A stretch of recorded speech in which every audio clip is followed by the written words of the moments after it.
All right, welcome to another episode from the Chart Reader. So this is a viewer request video. Again, please don't hesitate to throw any tickers my way. There is nothing cooler than being asked to cover some stocks, I swear. And I try to do them at least next day, if not 2 days for sure, right? Because hey, time is money, baby.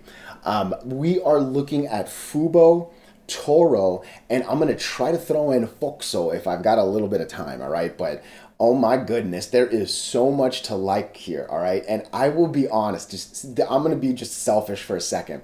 Man, I was looking at this stock, all right?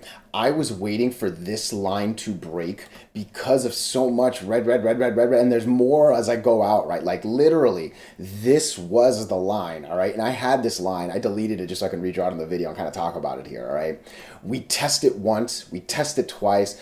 Dude, my eyes were here, all right? Next day fails and then we lose the 8. I stop watching it and this bad boy just like gaps up and goes, all right? My heart was just like, oh, but hey, we can't win them all right?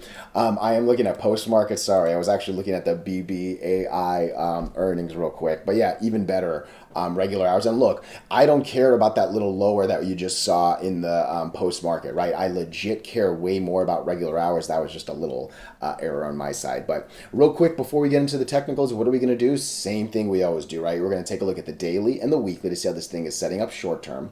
We do have our 5 moving averages. I will draw some horizontal support and resistance lines, and then when we are done up here, we'll use the MACD, RSI, and volume as our lower indicators. Hey, really quickly, if you can please like this video, subscribe to the channel, share it, comment, anything you can do really does help with the YouTube algorithms, but for real, just being here and giving me your time is super appreciated, all right? And look, I'm not perfect, I'm not all-knowing, like, you know, I make mistakes, so yeah, if you've got better opinions, I would love to hear them, okay? So, again, I gotta start off like this was the money line, all right, and just tests it, oh, and then gaps it. So I missed out, all right? It happens. Again, why did I love this line so much? Red. One little plateau to worry about just destroys it at pretty much the 100 moving average, and I'll talk about that shortly, right?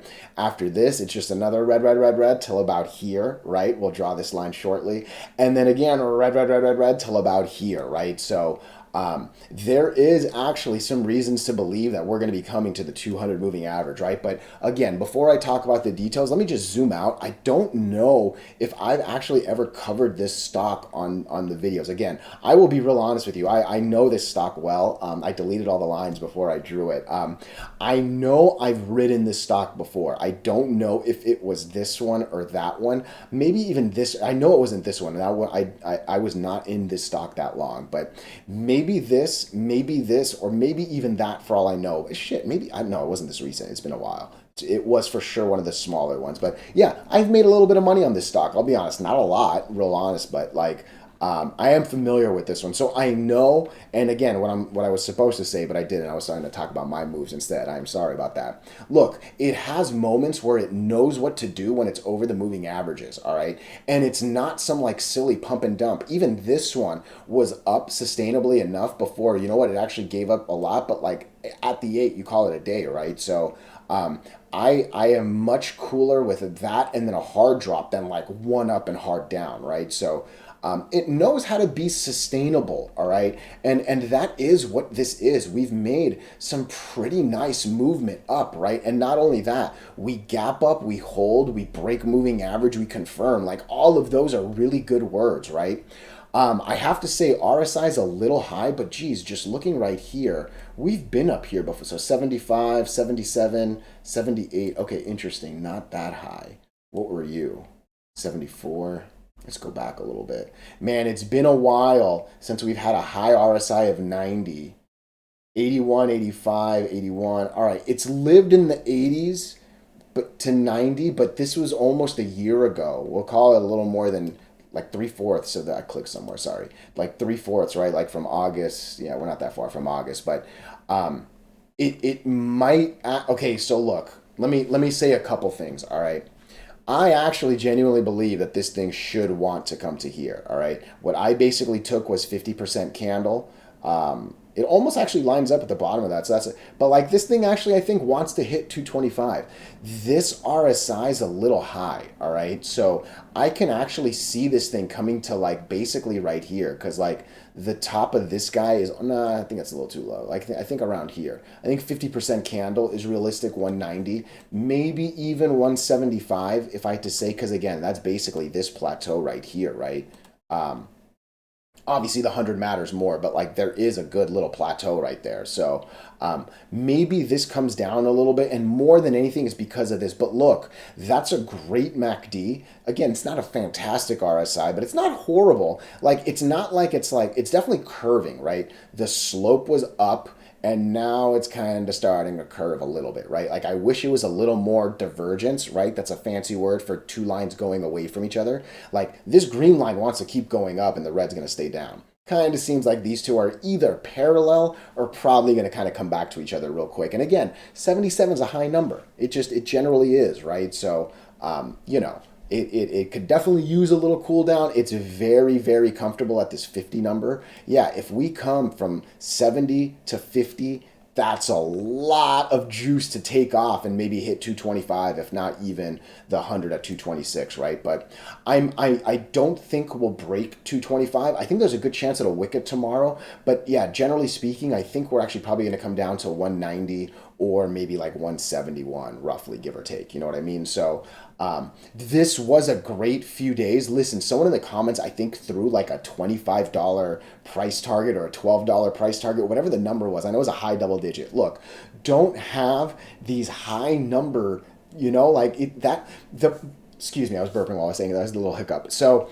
a move from, I don't know where you got in, right? But let's just say you got in at 171. From 171 to 225, that's a lot of money. Because I'm just going to use simple numbers, right? Let's like, you're adding 30 cents. That's a little less than 20%. Then you're adding almost another 30 cents, right? Like that's almost a 40 banger right there, right? So don't let yourself be like, why am I going to sell at 2 when this thing should go to 25 and then watch it go from 250 back down? You know what I mean? Like bank some money when it's there, right? Like sell some, keep some. There's so many different things you can do, right? But like if you're telling yourself 25 or bust, dude, you're probably going to bust, right? And like, again, that like, not specific to this stock. I say that across any video, any ticker, right? Like set your expectations to percentage gains versus these dollar targets, and things will be a little bit better. I promise you.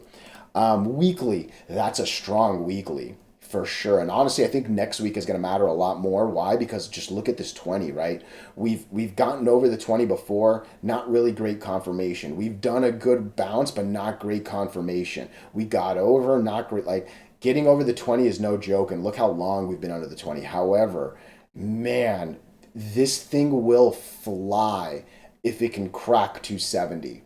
I'll say that much. And you know what? I think we might be talking about this one next week and the week after. I'll be curious to see how this thing, if this thing even cools off. But yeah, 266 looks like it's the money line for this stock for sure, because that's a sexy gap up, and man, that's so much red. You know what I mean? So this is an interesting stock. I guess I can see where the $10 target maybe came from on this weekly chart, but again, there's a lot that needs to happen. This 260 line, this 270 line will not be easy, because look, we've never even come close to even wicking it for a minute. You know what I mean? So just let's set expectations realistic, but this is a good ticker. I spent a lot more time on this than I expected. Let me go to the daily real quick. What was the next one? TORO. Okay, TORO. So this is a little bit interesting. In a lot of ways, I think this looks like AIXI, which I did yesterday, right? They're both basically very small charts, and they both have really, really low volume, all right? I often talk about just know what you're playing with, right? I'm not here to tell you don't buy these like shady stocks, but go to the minute chart. You don't want to see, like, look, let me just show you. Tesla. All right, I spelled that horribly. TSLA. I spelled the word, not the ticker. We're on the minute still, and this looks like every single daily we've ever looked at, right? That's a not shady stock, all right? This is a shady stock, is what it is, right? And what does shady mean? Shady means no volume. Right here, literally, volume is 0.00. 0 points, like no one is moving this stock at all. And then all of a sudden, one person buys 200 shares on a $3 stock, spends a little more than $700, and makes this silly, silly red candle, right? So, like, that's shady in my book, right? Nonetheless, we are over the 8 and the 20. We've actually been riding the 8 and the 20 like a champ, like a bull, baby. Toro is Spanish for bull, right? So, like, shit.